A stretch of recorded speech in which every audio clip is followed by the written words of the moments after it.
December 19th, 2018, a city burns because of bread, not because there wasn't any, because nobody could afford it. Sudan's government raised bread prices 300% overnight. The protests didn't stop. 4 months later, a dictator who'd ruled for 30 years was in handcuffs. But here's the part they don't teach in history class.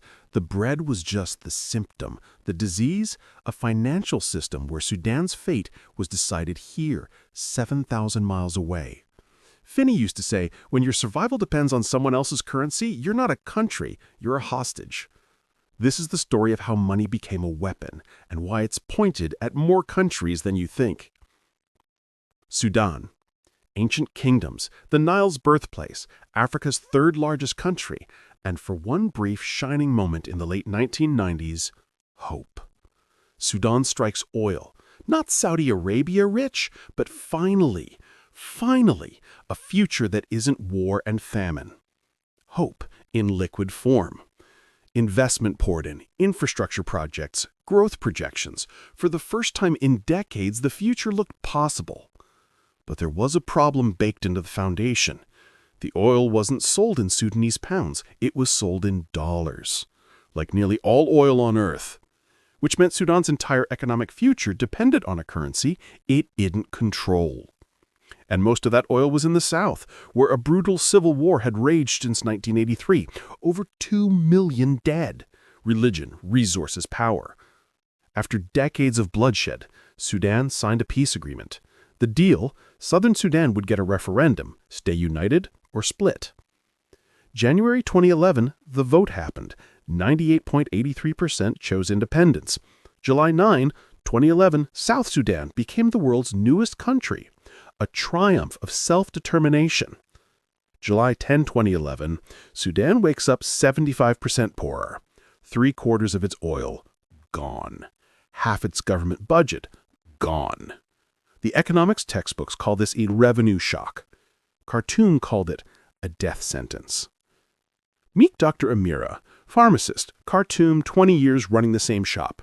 Her medical supplies come from Germany, equipment from China, insulin from Denmark, all priced in dollars.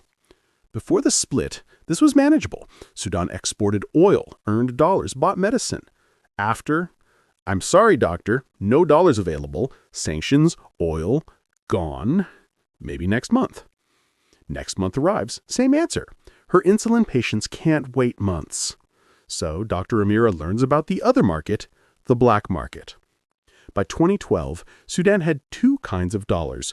Government dollars, 4.4 pounds each, street dollars, 7 pounds each. Same green paper, one's a fairy tale, one's reality. Guess which one you can actually get? She pays 60% more pounds per dollar than the official rate, which means her medicine costs 60% more, which means her patients pay 60% more.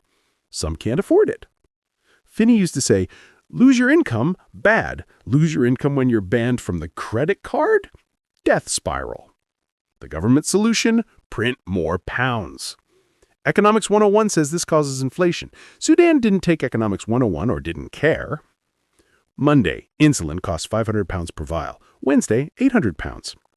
The government printed more money, the pound lost value, black market dollar rate climbed. Friday, 1,200 pounds. Saturday, the German supplier gave up. Too complicated, too risky, too unstable. Dr. Amir's patient, Mr. Hassan, diabetic for 30 years, ran out of insulin. He didn't survive the weekend. This wasn't just happening to Dr. Amira.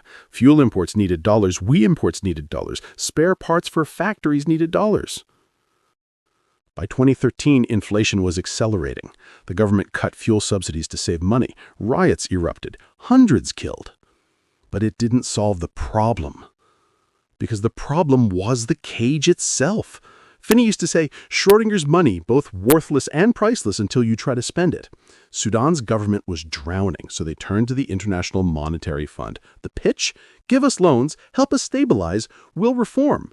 The IMF's prescription, cut spending and subsidies, devalue the currency, privatize everything. Standard operating procedure, proven to work in Washington white papers, less so in Khartoum streets. The dilemma was simple. Refuse the IMF, stay isolated, no dollars, economy continues collapsing slowly, Or accept the IMF, implement painful reforms immediately, trigger mass protests, risk collapse quickly.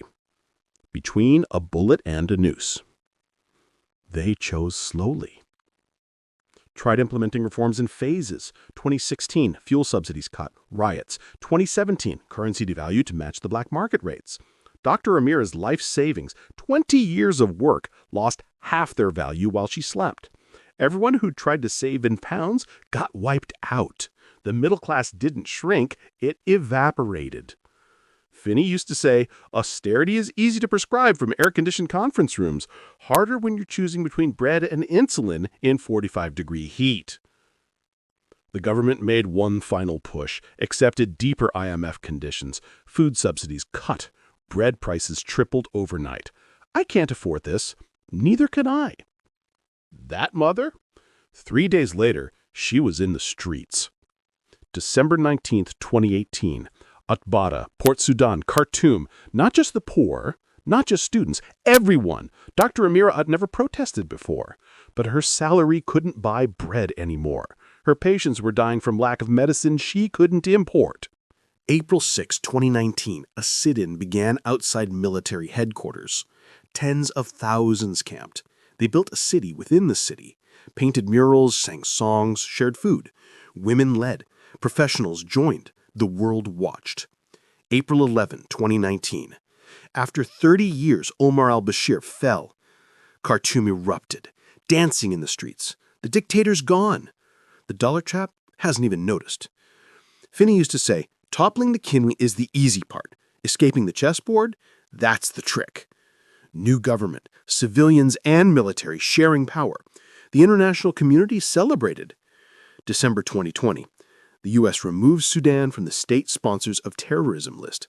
Finally, access to international markets. The IMF approved debt relief. But the conditions? Identical.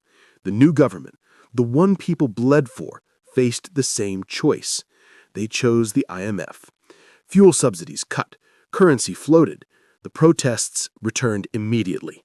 Dr. Amira was back in the streets, not protesting this time, treating gunshot victims. October 25, 2021.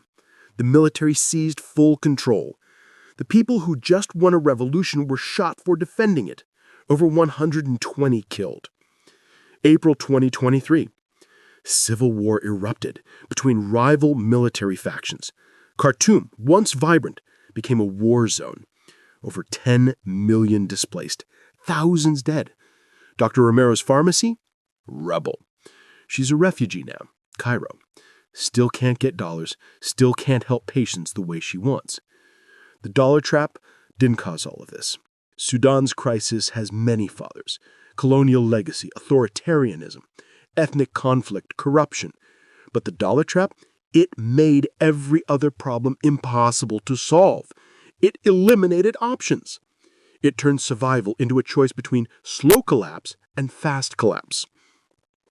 Finny used to say, the cruelest traps don't have teeth. They have time, debt, and distance. Where the jailer lives 7,000 miles away and never learns your name. Here's what makes this story so important. Sudan isn't alone. Lebanon, Sri Lanka, Pakistan, Egypt, Argentina. Different countries, different cultures, different governments, same trap.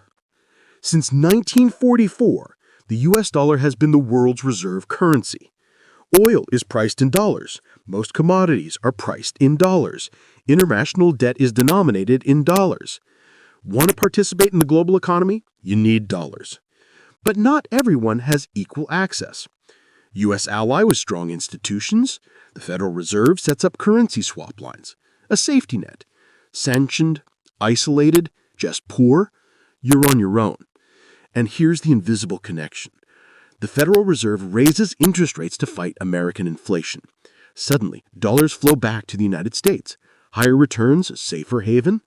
Which means countries like Sudan face sudden dollar shortages through no fault of their own. Jerome Powell fights inflation in Washington.